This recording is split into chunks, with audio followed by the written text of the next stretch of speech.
तो नाउ अब नेक्स्ट है, जब दो सर्किल आपस में एक दूसरे को एक्सटर्नली टच कर रहे हैं, तो दो सर्किल आपस में एक दूसरे को एक्सटर्नल टच कब करते हैं?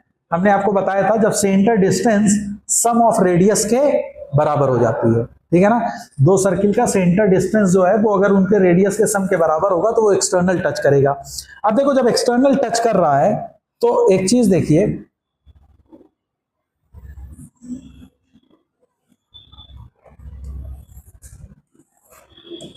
ये तो दो डायरेक्ट टेंजेंट आ रही है, और जिस पॉइंट पे एक्सटर्नल टच कर रहा है वहां पे एक टेंजेंट आ रही है। तो अगर कोई सर्कल एक्सटर्नली टच कर रहे हैं तो टोटल नंबर ऑफ टेंजेंट कितनी ड्रॉ कर सकते हैं हम लोग? 3 टेंजेंट ड्रॉ कर सकते हैं, है ना। वो 3 टेंजेंट में 2 टेंजेंट कौन सी होंगी? डायरेक्ट टेंजेंट, और एक टेंजेंट जो है वो टेंजेंट एट कॉमन पॉइंट होगी या पॉइंट ऑफ कॉन्टैक्ट पे होगी।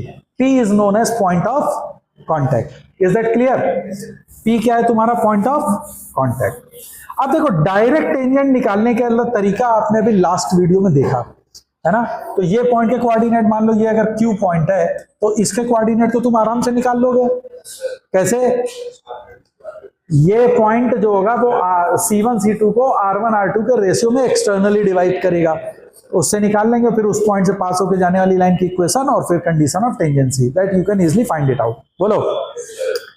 अब बात आती है कि हम लोग ये कॉमन टेंजेंट जो हमको निकालना है, जो पॉइंट P पे टेंजेंट है, वो टेंजेंट कैसे निकालेंगे? ओके, तो सबसे पहले इंपॉर्टेंट है कि पॉइंट P के कोऑर्डिनेट। तो हमेशा याद रखना कि जो ये कॉमन पॉइंट होता है, जो पॉइंट ऑफ कांटेक्ट है, वो C1 और C2 के लाइन को रेडियस के रेशियो में इंटरनली डिवाइड कर रहा होता है, ठीक है। तो पॉइंट P कैसे निकलेगा?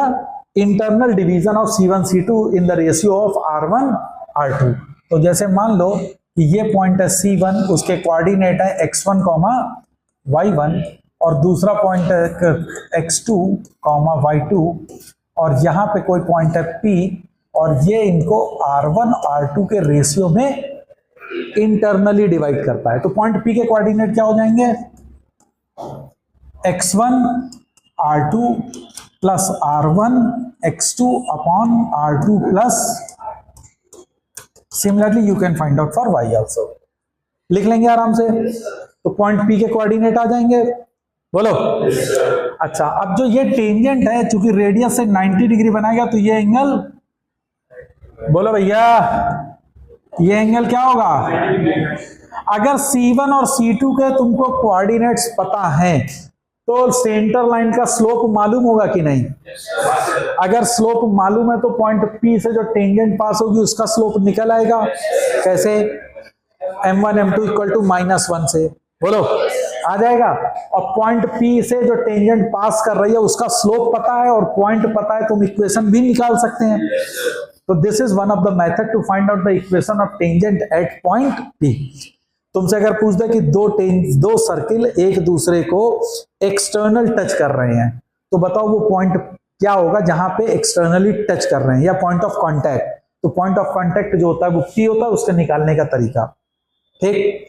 इस पे तुमसे पूछ दिया जाए कि टेंजेंट, कॉमन टेंजेंट क्या होगी? पॉइंट P पे कॉमन टेंजेंट है ये, तो इस कॉमन टेंजेंट का एक तरीका तो मैंने अभी आपको बताया कि सेंटर लाइन का स्लोप निकाल लो, फिर टेंजेंट का स्लोप उससे परपेंडिकुलरिटी कंडीशन लगा के m1 m2 इक्वल टू -1 से आप टेंजेंट का स्लोप आ जाएगा।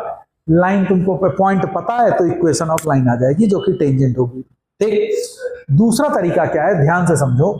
मान लो कि पहले सर्किल की जो इक्वेशन है वो है S1 इक्वल टू 0। क्या है? S1 equal to 0। दूसरी जो सर्किल है वो है S2 इज इक्वल टू 0, ठीक है। S1 इक्वल टू 0 एंड S2 इक्वल टू 0।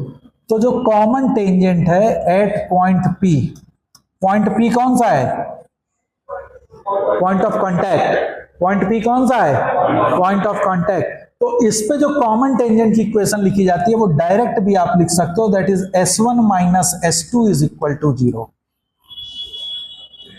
क्या होगा? S1 minus S2 is equal to 0। लेकिन अब इसमें एक चीज याद रखना है, जब आप S1 minus S2 is equal to 0 करेंगे तो मेक श्योर कि दोनों में x² प्लस y² के कोफिशिएंट सेम होने चाहिए।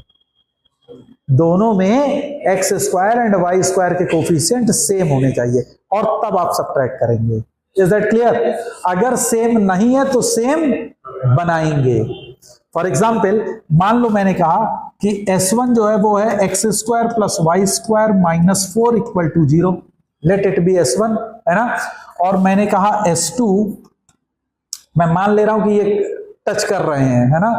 और S2 मैं कहता हूं कि अगर है 2x square plus 2y square minus, अब अभी मैं इसको gx fx पे लिख दे रहा हूं, 2fy plus c equal to 0। और मैंने कहा ये दोनों एक दूसरे को एक्सटर्नल टच कर रहे हैं, ये दोनों circle, both the circle touch each other externally, तो find the common tangent at point P, that is at point of contact. तो क्या मैं डायरेक्ट S1 माइनस S2 लिख सकता हूं? नहीं। अब हमको करने के लिए क्या होगा, या तो मैं S1 को लिखूं 2x square plus 2y square minus 8 equal to 0, या मैं इसको लिखूं X square plus Y square minus gx plus fy plus c by 2 is equal to 0, and then apply S1 minus S2। Is that clear? तो S1 minus S2 आप तभी apply करोगे जब x square Y square दोनों में coefficient same हो जाएंगे। Is that clear? तब उस पॉइंट पे आप कॉमन टेंजेंट कैलकुलेट कर लेंगे। अगर पॉइंट ऑफ कांटेक्ट सिर्फ आपसे पूछता है, you can give this one. अगर वो आपसे इसमें डायरेक्ट टेंजेंट की इक्वेशन पूछता है, तो ये लास्ट में हम लोगों ने डिस्कस किया था, उसी हिसाब से बिल्कुल करेंगे और इसकी इक्वेशन फाइंड आउट कर लेंगे। क्लियर है? तो आई थिंक आपको ये समझ में आया होगा कि किस तरीके से हम लोग, अगर एक्सटर्नल टच कर रही है सर्किल, तो उस पर 3 इक्वेशन जो टेंजेंट कॉमन टेंजेंट होंगी उनको हम लोग कैसे फाइंड आउट करेंगे। ठीक है, ओके देन बंद कर दे। हाँ, किसकी लेंथ तो वही रहेगी, इनडायरेक्ट टेंजेंट की लेंथ कहां दे सकते हो? ये तो इसी पॉइंट से पास कर रही है, तो इसमें लेंथ नहीं होगी ना। डायरेक्ट टेंजेंट जो है उसकी लेंथ वही होगी जो फिर पिछले में बताया था, इनडायरेक्ट की कोई लेंथ नहीं होगी।